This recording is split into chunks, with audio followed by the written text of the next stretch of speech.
Good morning बच्चों। I am राय वीरेंद्र। मैं class ninth का जो है नाइन्थ के मैथमेटिक्स क्लास में मैं जो है चैप्टर लाइन्स एंड एंगल्स के बारे में बता रहा हूँ। अब बच्चों मैं जो नेक्स्ट टॉपिक जो स्टार्ट है results on the parallel line. अब पैरेलल लाइन्स के बारे में हम आपको जो है बता रहा हूँ। इसमें जो इससे संबंधित कुछ थ्योरम है उसके बारे में मैं बताऊँगा एक के बाद एक। तो बच्चों यहाँ आप देख लीजिए पैरेलल लाइन्स है क्या चीज़। अब पैरेलल लाइन्स के बारे में आप तो एग्जाम्पल देखे होंगे। जो स्केल के दोनों ईड्स को आप देखिए वो क्या है, पैरेलल लाइन्स है। प्लस रेलवे ट्रैक को आप देखिए क्या है, वो दोनों पैरेलल लाइन्स है। ये दोनों को आप ऑब्जर्व करेंगे तो कैसा आपका दिखाई देता है बच्चों, ये दोनों के ईड जो है आपस में पैरेलल है, उनके बीच की दूरी हमेशा बराबर होती है। रेलवे के ट्रैक देखेंगे उनके बीच की दूरी भी जो है हमेशा वह बराबर ही रहती है। तो आप एग्जाम्पल देख रहे हैं, उसके आधार पर आप खुद ही उसका डिफिनेशन लिख सकते हैं कि यहाँ पैरेलल लाइंस क्या हो सकते हैं।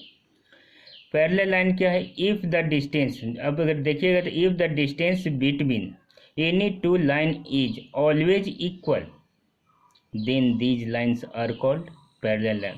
इफ़ द, देख लीजिए यहाँ, if the distance between any two lines is always equal then these two lines are called a parallel line हम कहेंगे, कर लेंगे। जैसे यहाँ ए बी और सी डी दो लाइन है, मैंने D1 D2 D3 को दिखाया बीच की दूरी को। अब तीनों अगर हमारा बराबर, ये जितने भी अगर दूरी बराबर होंगे तो ये आपका क्या होंगे, इक्वल हो जाने पर ये दोनों लाइन जो है ए बी और सी डी हमारा पैरेलल होगा, जिसको सिंबल्स पैरेलल्स का यह है इसके द्वारा। अब बच्चों एक और है ट्रांसवर्सल लाइन। अब ट्रांसवर्सल लाइन है क्या चीज़, a straight line which cuts two or more straight line at distinct point. The distinct point is called a transversal line. तो इसको हम क्या कहेंगे, ट्रांसवर्सल लाइन कहेंगे। यानी ट्रांसवर्सल लाइन्स में हमारे क्या होगा, एक स्ट्रेट लाइन है, दो जो है लाइन को जो है दो विभिन्न बिंदुओं पर काटती है, तो उस लाइन को हम क्या कहेंगे, ट्रांसवर्सल लाइन कहेंगे।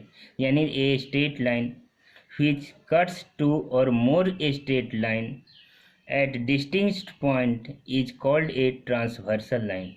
अब ट्रांसवर्सल लाइन्स में आप क्या देखेंगे, जैसे एक लाइन है और जैसे यहाँ आप देखेंगे ए और एक जो है लाइन आपका दिया हुआ है, अगर यह लाइन काटता है तो इस लाइन को हम क्या कहेंगे, ट्रांसवर्सल लाइन कहते हैं। यानी यह लाइन जो है तिरछी, ये दो लाइन स्ट्रेट लाइन है और इसको अगर यह एक लाइन काटती है तो इसको हम कहते हैं ट्रांसवर्सल लाइन, ट्रांसवर्सल लाइन इसको कहा जाता है। तो इसको बच्चों आप समझिए कि ट्रांसवर्सल लाइन आपका क्या है। अब यहाँ बच्चों देखेंगे यहाँ आप ध्यान देंगे, the lines form when transversal cuts the two line. तब क्या था एंगल फॉर्म्ड, यानी angle formed when transversal cut two lines. जैसे यहाँ A B C D two lines है, जैसे ए बी और सी डी टू लाइंस है आपका।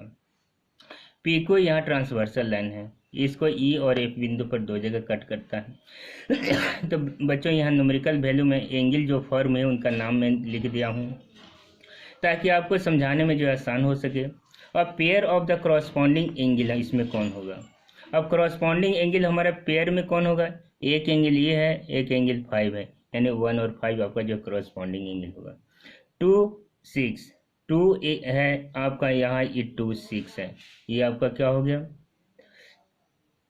2 और 6 हमारा करस्पॉन्डिंग लाइन हुआ। आर और 3 और एंगल 7, 3 और एंगल 7, यह एंगल 3 हुआ, यहाँ 7 हुआ, ये आपका क्या हुआ है करस्पॉन्डिंग एंगल हुआ। 4 और 8 आपका करस्पॉन्डिंग एंगल होंगे। तो बच्चों ये करस्पॉन्डिंग एंगल्स जो है ध्यान रखिएगा कि हमेशा इक्वल होता है। अगर ए बी और सी डी दो पैरेलल लाइन रहा था तो उस स्थिति में यह बराबर होगा जब ये ए बी और सी डी हमारा जो है A B parallel to C D होगा, तभी हमारा जो है बराबर होंगे, अन्यथा आपका बराबर नहीं होंगे।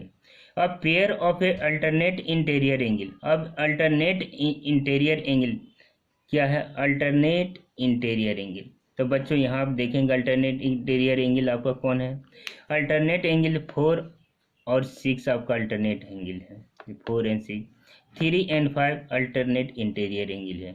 अगर यह पैरेलल है ए बी सी डी तब ये दोनों आपका इक्वल होंगे। कंडीशन कब होगा? जब A B parallel to C D. अगर A B parallel to C D नहीं होगा तो आपका नहीं होगा। यहाँ भी जितना भी है A B parallel to C D आपका होगा। तो ये जो आपका जो है अल्टरनेट पेयर है, तो सभी जो है कंडीशन इसके लिए है कि इक्वल होने के लिए। नहीं तो क्या है, क्रॉसपॉन्डिंग एंगल को पहचानने के लिए आप जो है सीख चुके हैं कि कौन किसको कहते हैं, इसको और इसको क्रॉसपॉन्डिंग एंगल तभी होगा जब दोनों ये पैरेलल होंगे। अब pair of the consecutive interior angle, in consecutive interior angle क्या हो जाएंगे, 4 और 5 आपका कंसेक्यूटिव इंटीरियर एंगल, 3 और 6 कंसेक्यूटिव इंटीरियर एंगल। बच्चों ये दोनों का कोण अगर A B parallel to C D है तो ये दोनों कोणों का योग जो है एंगल 4 और एंगल 5 का 180 डिग्री होता है। एंगल 3 प्लस एंगल 6 का जो है 180 डिग्री होता है। अब बच्चों इसके बाद जो है इससे संबंधित कुछ थ्योरम है जो मैं आज एक थ्योरम बताऊंगा, फिर नेक्स्ट क्लास में मैं कंटिन्यू इससे संबंधित थ्योरम को बताते जाऊंगा, उसको कैसे प्रूव करना है उसको एक के बाद एक मैं जो है आप लोगों को बताते रहूँगा। अब हम देखते हैं थ्योरम नंबर 1। अब बच्चों यहाँ थ्योरम नंबर 1 देखेंगे। If a transversal intersect two parallel lines then alternate angle each pair equal. कहता है if a transversal intersect two parallel lines then the alternate angle of each pair is equal. मतलब alternate angle हमारा क्या होते हैं, equal होते हैं। बच्चों यहाँ देखिए कैसे क्या दिया हो, कैसे हमको लिखना है, given that A B and C D are two parallel, या A B and C D दो पैरेलल लाइन्स हैं। P Q transversal line which intersect A B and C D, A B and C D को कहाँ करते हैं, are और S बिंदु पर पॉइंट पर जो है काट रहे हैं। तो बच्चों हमको क्या करना है, to prove that angle A R S, यानी हमको कौन एंगल करना है, angle A R S equal to हमारा क्या होगा, ए एंगल का होगा। तो यहाँ A R S equal to R S D, ये हमारा क्या होगा बच्चों, आर एस डी आपका कौन है, आर एस डी, ये आपका इक्वल हो गया।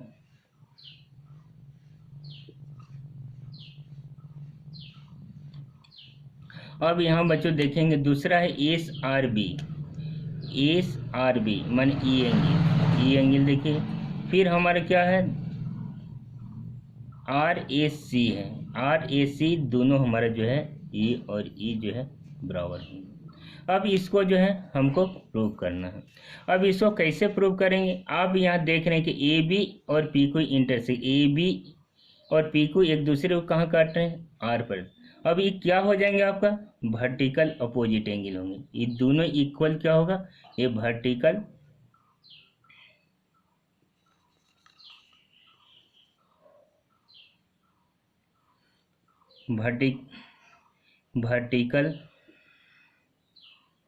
अपोजिट एंगल है,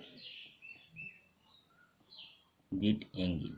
ये दोनों क्या होंगे, जब ए पी और पी को इंटरसेक्ट एट पॉइंट ए करेंगे तो vertical opposite angles are equal होता है, ये आप लोग जानते हैं। यानी एंगल ए आर एस, यहाँ कहने का अर्थ हुआ ए आर एस, यह एंगल और यह एंगल बराबर होगा, यानी पी आर बी आपका बराबर होगा। उसके बाद क्या होगा, एंगल ए आर पी आपका बराबर क्या होगा, एंगल एस आर बी या एस आर बी के आपका बराबर होगा। तो इसको समझिए क्यों ये बराबर हैं, क्योंकि ये वर्टिकल अपोजिट एंगल्स हैं। अब यहाँ देखेंगे A B parallel to C D है। आप देख रहे हैं P Q is a transversal line है, द कॉरस्पॉन्डिंग एंगल आपका क्या होगा, P R B equal to R S B. यानी बच्चों क्या होगा, जैसे ही हमारी पैरेलल लाइन है, यहाँ आपका है ये, अब हम कॉरस्पॉन्डिंग एंगल ए और ए इक्वल हो जाएगा, पी क्यू मैंने यहाँ लिखा है, यहाँ आर एस है, ई आपका ए बी है, ए बी, यहाँ सी, यहाँ डी है। यानी बच्चों क्या होगा, ये एंगल और ये एंगल आपस में बराबर हो जाएंगे, क्योंकि ए बी और सी डी पैरेलल और पी क्यू जो है ट्रांसवर्सल लाइन। तो हमारे ये एंगल और ये एंगल क्या हो गया आपका पैरेलल होता है। ये और एंगल हमारे क्या क्रॉसपेंडिंग एंगल है जो इक्वल होगा, इसलिए यहाँ क्या लिखा है corresponding angles P R B, यानी P R B equal to हमारा होगा आर एस डी का बराबर होगा। यानी बच्चों ये क्या होगा आर एस डी, हमारे यहाँ बराबर होगा are S D.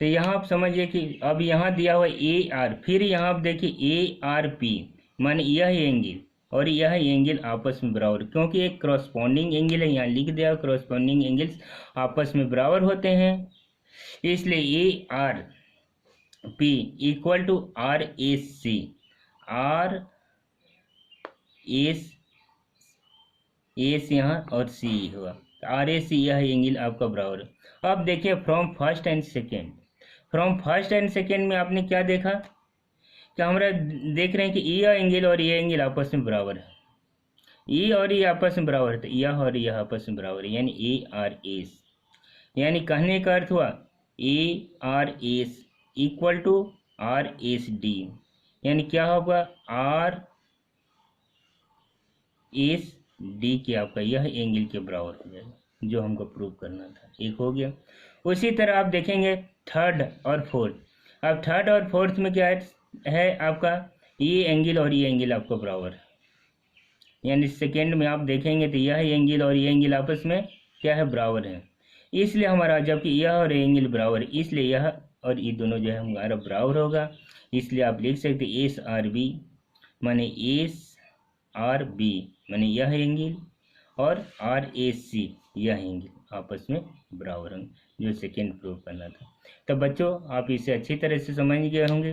Next class में मैं इससे और आगे संबंधित थ्योरम को बताऊंगा। Okay, thanks.